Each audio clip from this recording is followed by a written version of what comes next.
आता हे नाशिकवरून आलेले आहेत कस्टमर, तर त्यांना जसं मी आता सांगितलं होतं आपले जुने कस्टमर आहेत, तर गव्हाच्या मैद्याच्या याच्या सगळ्या पुऱ्यांचा त्यांना आता लाईव्ह डेमो करून दाखवलेला आहे आपण.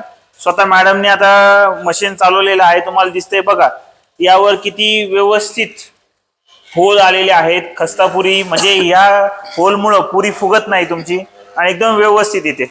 बघा किती प्रोडक्शन व्यवस्थित येतंय, एकसारखी पुरी येणार तुमची आणि व्हायब्रेशन नाही, नॉईज नाही, काही नाही. आणि मोटरही छोटी आहे, 0.25 HP ची मोटर आहे, कमी जागेत घरच्या लाईटवर चालते. तर आता सर आलेले, सर तुमचा प्रोडक्ट दाखवा आणि हे दाखवा. तुमचं गृहोद्योगचं नाव सांगा आता. जिजाईस फूड. नाशिक वरून आलोय आम्ही, गंगापूर रोडला राहतो. माझं 14 वर्षापासून हेच बिझनेस आहे. मी आधी पण 2 वर्षापूर्वी एक मशीन नेलंय आपलं, चकली मशीन इथनच. आता पण ही मसाला पुरी वगैरे बनवतो आम्ही. आता पण हे घ्यायला आलोच आहे आम्ही सध्या. ओके, जसं मॅडमने सांगितलं आमचे जुने कस्टमर आहे आणि गेल्या 15 वर्षापासून यांचा बिझनेस चालू आहे. तर आता नवीन प्रोडक्ट हे ऍड करत आहेत.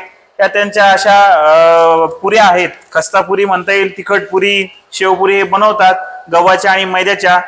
आणि आपल्या या अशा वेगवेगळ्या त्यांना देखील प्रोडक्ट ऍड करत आहेत. त्यांचा बिझनेस ग्रो होत आहे आपल्या मशिनरी घेऊन. तर आपल्या कंपनीचं नाव आहे सिंक्रोमेक आहे, चिकलठाणा MIDC छत्रपती संभाजीनगर येथे आहे. आणि आपल्या येथे सर्व प्रकारच्या नमकीनच्या मशिनरी अवेलेबल असतात. खस्तापुरी, पुरी, चकली मशीन, फरसाण, दिवाळी फराळ, तुम्हाला ऑइल एक्स्ट्रॅक्टर मशीन, या सगळ्या प्रकारच्या मशिनरी आपल्या कंपनीमध्ये अवेलेबल असतील. अवश्य भेट द्या. धन्यवाद.